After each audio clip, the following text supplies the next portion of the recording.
नमस्कार सभी को। स्वागत है आपका कहानी कैफ़े पर। आज मैं अंजना वर्मा जी की पेड़ का तबादला कहानी सुनाने जा रही हूँ। सुदूर कहीं निर्जन में एक अनाम पेड़ था जिसे वहाँ के लोग अब तक पहचान नहीं सके थे। धरती की गहराई से एक जीवन निकला था, हरे रंग का जीवन, एक बिरवा जीवन, कोमल कोमल दो चार पत्तियों को लेकर इठलाता हुआ जीवन। उसके भीतर पूरी जिजीविषा भरी हुई थी। वह अपने चारों ओर फैले निसर्ग को बड़े कौतूहल के साथ देखता, पहचानता और स्वीकार करता।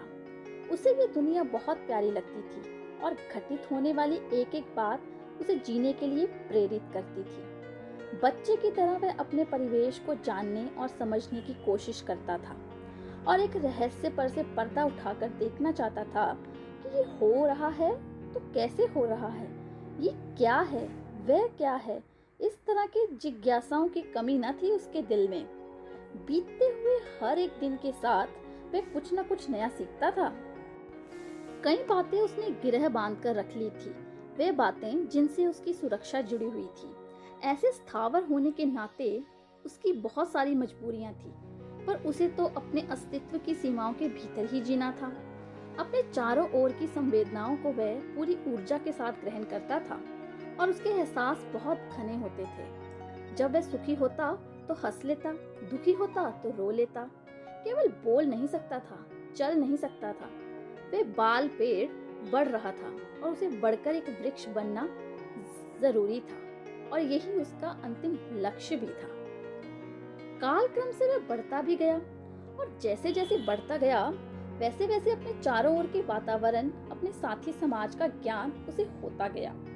वह धीरे धीरे बहुत कुछ सोचने समझने लगा कि दुनिया क्या है, दुनिया कैसी है, दुनिया में मौजूद लोग कैसे हैं। अपने चतुर्दिक खड़े पेड़ पौधे, जीव जंतुओं को पहचानने लगा, मौसमों का आना जाना भी समझने लगा। इस तरह के ऋतुओं का पूर्वाभ्यास भी उसे होने लगा।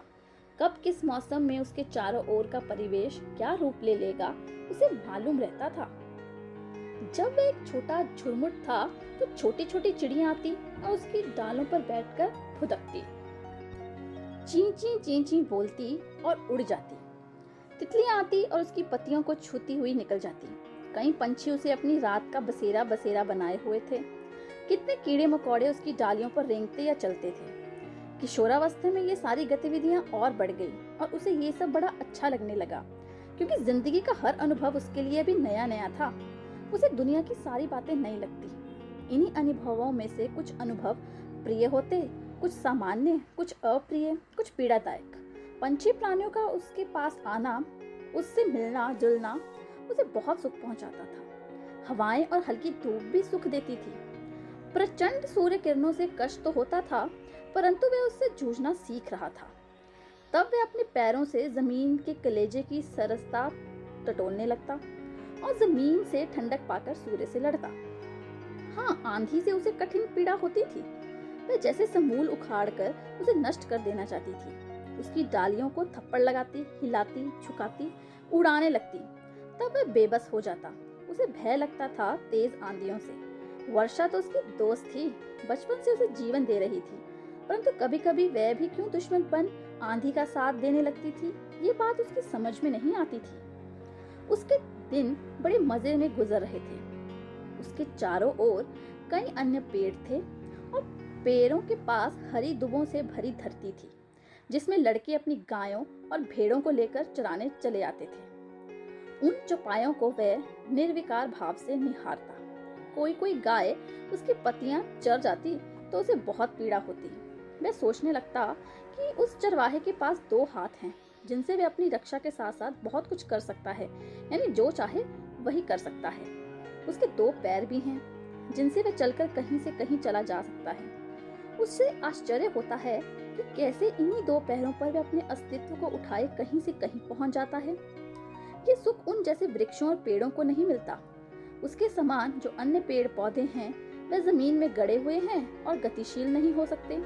उन्हें तो मजबूर होकर अपनी जगह की ही हवा पानी में रहकर उसी जमीन पर उसी जगह किलित रहना है। खैर, ये तो प्रकृति का बना हुआ विधान है जिसमें कोई इधर से उधर नहीं कर सकता। चलो, यदि उन सबों को जीना है तो इसी तरह जीना है। वे चरवाहे अक्सर उसकी डालियों पर चढ़ जाते, जिनका भार उठाना उसे बुरा नहीं लगता था, क्योंकि उसके पास जितनी शक्ति थी उसकी तुलना में उन बच्चों का या कभी कभी सियाने का भी भार क्या था। पर उनसे उसे खीज होती थी कि बैठेंगे ठंडी छां में, पर उसके प्रति कृतज्ञ होने के बजाय अपने ढोरों से चरवाएंगे उसकी पतियां। उफ, ये मनुष्य भी ना सिर्फ अपनी ओर से सोचते हैं। हाँ, मनुष्य ही क्यों, सब अपनी ओर से सोचते हैं। मनुष्य हमेशा जीत इसलिए जाता है कि उसके पास कुटिल बुद्धि का अपरिमित खजाना है। ये सोचते ही अनाम पेड़ मुस्कुरा उठा। पर उसके बाद से उसे मनुष्य और चरने वाले पशुओं से डर लगने लगा कि न जाने कब मनुष्य उसे काट दे या पशु उसे चर जाए। पर वह कुछ कर भी नहीं सकता था। पैर तो थे नहीं जो जानवरों की तरह भाग सकता, मुंह तो था नहीं जो अपनी हंसी व्यथा बयान कर सकता था या चिल्लाकर किसी को अपनी सहायता के लिए बुला सकता। सिर्फ सोच और समझ सकता था। पर यह भी सच था कि उसे अपनी दुनिया बहुत अच्छी लगने लगी थी। एक दिन 2 चरवाहे लड़के आए और उसकी छाया में बैठकर बातें करने लगे। वह उन दोनों की बातें बड़ी ध्यान से सुनने लगा। उनमें से एक ने कहा, मालूम है, शहर में पेड़ लगाए जा रहे हैं, उसके लिए पेड़ों को उखाड़ उखाड़ कर मंगवाया जा रहा है। दूसरे ने कहा, हैं, पेड़ लगेंगे कि पौधे लगते हैं? पेड़ पेड़ पेड़ लगाए जा रहे हैं, बड़े बड़े पेड़। तो इन्हें उखाड़ेगा कौन? मशीन। ये मशीन से उखाड़ लिए जाते हैं और ट्रक पर लाद कर ले जाया जाता है, फिर रोप दिया जाता है। हाँ, ऐसा क्या? हाँ, ऐसा होता है। दूसरे लड़के का मुंह आश्चर्य से खुला रह गया। इधर ये सुनते ही अनाम पेड़ की पत्तियां हिलने लगी। पेड़ भय से कांपने लगा। वह सोचने लगा, क्या पता उसे भी उखाड़ लिया जाए। ना, ऐसा ना हो। वह दिल में मनाने लगा। उसे उन दोनों लड़कों की बातों पर विश्वास हो गया था कि जब वे बोल रहे हैं तो सही ही बोल रहे होंगे। अब वह डर के मारे सहमा सहमा रहने लगा। ना हवा अच्छी लगती थी, ना अपने माहौल की कोई अन्य चीजें। बस एक ही चिंता समाई हुई थी कि कहीं उसे उखाड़ न लिया जाए। उस लड़के के शब्द याद आ रहे थे, हे पेड़ लगेंगे, पौधे लगते हैं, पेड़ पेड़ पेड़ लगाए जा रहे हैं। मशीन से उखाड़ लिए जाते हैं, फिर रोप दिया जाता है।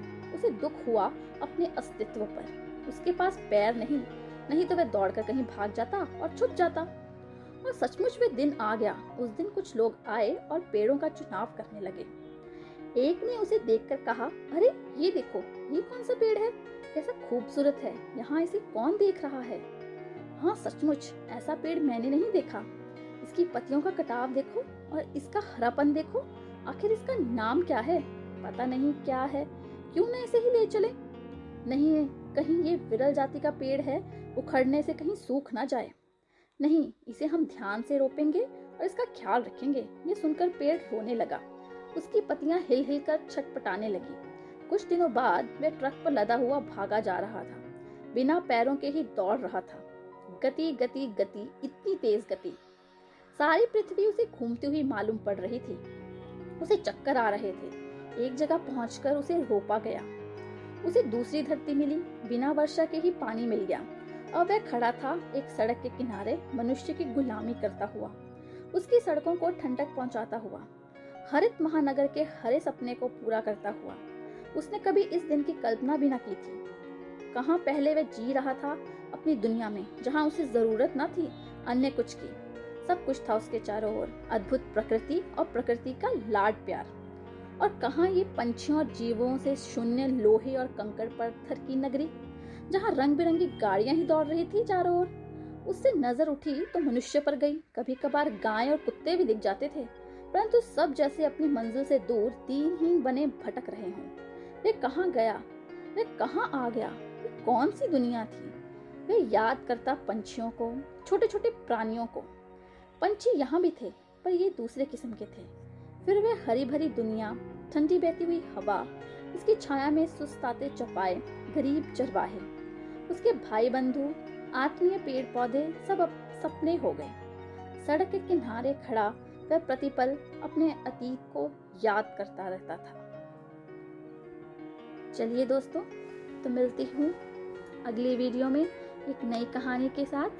तब तक आप कहानी कैफे चैनल को सब्सक्राइब करिए। इस वीडियो को लाइक और शेयर ज़रूर करिएगा। धन्यवाद।